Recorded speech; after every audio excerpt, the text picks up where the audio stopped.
เมื่อนี้สิมาเฮ็ดหมูกรอบให้เบิ่งเนาะเฮ็ดแบบง่ายๆแบบไวเนาะนี่เอาต้มออกมาจากหม้อแล้วก็มาซักแล้วก็มาขีดก่อนเนาะแล้วก็ตั้งหม้อเลยเนาะไฟอ่อนๆเนาะเปิดไฟให้อ่อนที่สุดเด้อนี่เปิดให้เบิ่งหน่อยนึงเนาะแล้วก็เอาหมูลงเลยเนาะใส่น้ำมันพอมันท่วมเนาะตัวนี้เนาะตัวนี้บริตากได้อย่างแล้วก็เอาเนี่ยปิดเนาะตอนนี้เนาะปิดให้มันแน่นที่สุดเนาะตัวนี้เนาะแล้วก็สายไฟที่เปิดให้เบิ่งเป็นไฟอ่อนที่สุดเนาะไป40 นาทีเนาะหรือ42 นาที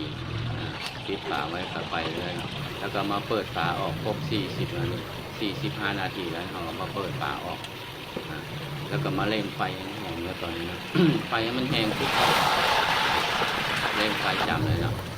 ประมาณสัก5 นาทีก็ได้แล้วตอนเร่งไฟเนาะแล้วก็กลับทางหน้าลงมาอีก1 นาทีตอนนี้ก็ได้แล้วนะวิธีนี้จะง่ายที่สุดเนาะเพราะว่าเห็ด